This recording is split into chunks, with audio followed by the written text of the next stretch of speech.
मैं हूँ लालचंद सोनी। आज सुबह टाइम्स में आप सभी का स्वागत है। हर एक फौजी का यही सोच है, मैं सोऊंगा नहीं जब तक देश सोकर ना उठे। यह देश के सिपाहियों की सोच है।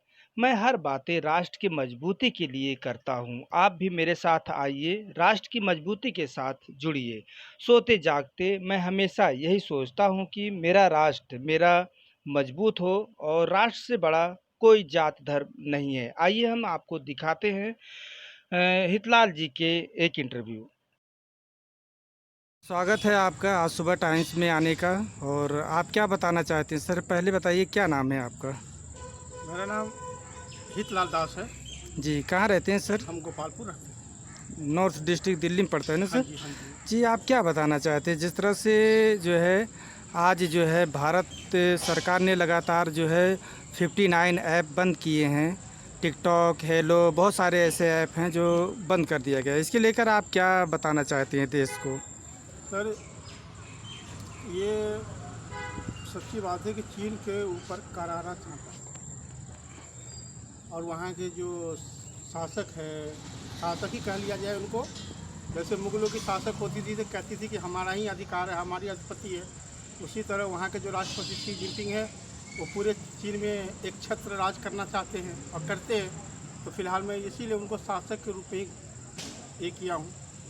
तो उनके मुंह पे करारा चांटा, क्योंकि एक बार उन्होंने कहा था कि ये जो चाइनीज़ ऐप है वो भारतीय जवान बच्चों बुजुर्गों के नसों में उसके बिना नहीं रह सकता। लेकिन जिस तरह भारत सरकार ने उनको ऐप्स बंद करके किया और उसके बाद ही भारत खुश है। भारत अभी भी चीनी सामान का बहिष्कार कर रहा है, तो ये तो बड़ी खुशी की बात है। और उन्होंने भारतीय सरकार क्या, भारत के हर एक जनता, हर एक पब्लिक ने दिखा दिया कि भैया तुम्हारे बिना हम रह सकते, तुम्हारे ऐप्स के बगैर हम रह सकते हैं। लेकिन हमें अपनी जो स्वाभिमान यानी स्वाभिमान जो है हम नीचे नहीं होने देंगे, ना अपना ना देश का और ना ही सरकार का। जी, आज जो है गुरु पूर्णिमा है और आज के दिन जो है ऐप जो है चालू हो रहा है। इसके लेकर आप क्या बताना चाहते हैं? भारत सरकार ने बिहार, यूपी बहुत सारे राज्यों को जो है इसके लिए इनवाइट किया है कि आप जो भी प्रतिभा हो आप जो है निखार के लाइए, भारत को दिखाइए। तो इसे देखते हुए आप क्या बताना चाहते हैं? देखिए, ये तो सरकार की बहुत ही अच्छी पहल है। इसमें दो बातें हो सकती है। एक तो भारत सरकार जो पहल कर रहे हैं उसमें जो अनछुपे प्रतिभा जिनके अंदर होते हैं वो बाहर आएंगे। और दूसरी बात यह है कि भारत सरकार जिस तरह राज्यों को मिलाकर, राज्य सरकार को मिला के, परिवारों को मिला के इकट्ठा एकजुट कर रहे हैं, वो तो धन्यवाद देने योग्य बात है। और लोग इस पर बहुत ही अच्छे धन्यवाद देंगे कि अच्छा काम कर रहे हो। जी, तो जल्दी जल्दी आप ये बताना चाहते हैं सर, जिस तरह से मोदी जी बॉर्डर पर एलएसी पे जाकर और उन्होंने संदेश दिया, इसके लेकर आप क्या बताना चाहते हैं? ये संदेश जिंदगी में पहली बार मैं देख रहा हूँ कि हमारे देश में कोई प्रधानमंत्री इतने सख्त है और इतने अच्छे समाज सेवी है जो पूरा देश को एक सूत्र में बांधते हुए दुश्मनों को छक्के छुड़ा रहे हैं। क्योंकि एक बार चाइना ने कहा था ग्लोबल टाइम्स के जरिए कि अगर भारत चीन पे आक्रमण करता है तो बहुत भारी पड़ेगा, क्योंकि भारत एक बार मेरे ऊपर करेगा तो भारत के ऊपर 3 तरफ से आक्रमण होगा, जिसमें पाकिस्तान और नेपाल का भी नाम लिया था। लेकिन आज जो हमारे प्रधानमंत्री का नेतृत्व इतनी अच्छी है, जो पूरे विश्व में अपना नाम और देश का नाम ऊंचा करते हुए और चीन को इस तरह घेर रखा है कि आज चीन की बोलती बंद है। और हमारे भारतीय सेनाओं की साहस देखिए, पहले गलवान घाटी में रीढ़ की हड्डी तोड़ दी और अब हमारे जो वायुसेना है वो उनके छाती पे गरज रहे हैं, उनकी आवाज़ सुनाई दे रही है। और इतना ही नहीं, अंडमान निकोबार में जिस तरह जो अपनी ये गश्ती बढ़ा दिया गया, भारतीय युद्धक विमान जो उसमें उतारा गया, ये तो काबिल तारीफ़ है। और यही तो हम चाहते हैं कि किसी भी हाल में हमारी देश की मान सम्मान घटनी नहीं चाहिए।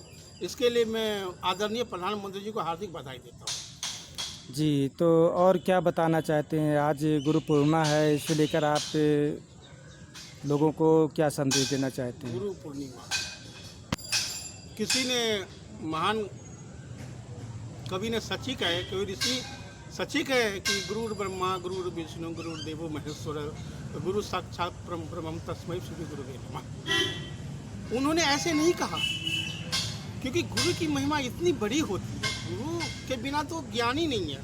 एक चोर भी चोरी करने सीख जाता है तो सीखता है गुरुओं से।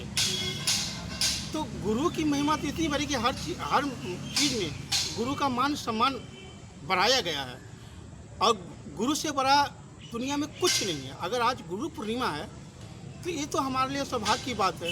अब मैं चाहता हूँ कि किसी तरह चीन की आँख खुले कि जिस बुद्ध को भारत ने दिया, जो बुद्ध पूरे विश्व में अच्छे अहिंसा का पाठ पढ़ाए, आज वही पूरी चाइना बौद्ध धर्म होने के बाद भी देश के साथ क्या, वो अपने देश के साथ क्या, उनके देश के तरफ जो लगते हुए चारों तरफ की सीमाएं हैं, जो उनको परेशान कर रखा है, छोटे छोटे देश को जो परेशान कर रखा है, उनको सद्बुद्धि आए और उस मिल के रहे और सबको एक साथ लेके चले, क्योंकि वो भी विश्व का तीसरा महाशक्ति है।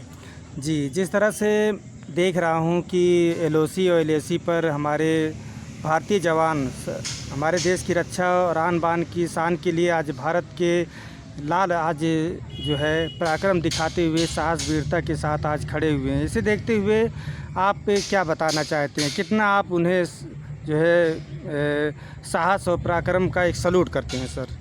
हम तो यही कहेंगे कि हमारे देश की जो जितनी भी सेनाएं हैं, क्या वो किसी भी विभाग में हो, जल में, थल में, नभ में, वो सभी को मैं क्या पूरा देश उनको नमस्कार करते हैं, अभिनंदन करते हैं, उनको सैल्यूट करते हैं कि हमारे देश का ऐसे ही मान सम्मान बढ़ा के रखे और देश का नाम हमेशा ऊंचा रखे।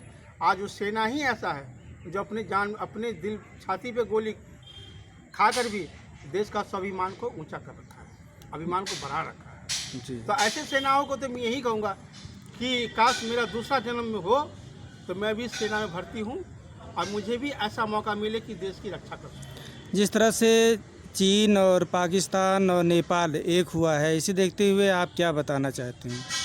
देखिए, नेपाल तो कभी एक नहीं हुआ। नेपाल को तो लोभ दिया गया कि आप जो है सो मेरे साथ मिल के चलो, हम आपको देश को इतना हाईटेक करेंगे, आपको आपके साथ में बहुत पैसा दूंगा, ये करूंगा वो करूंगा, मतलब देश को ऊंचा बढ़ाएंगे।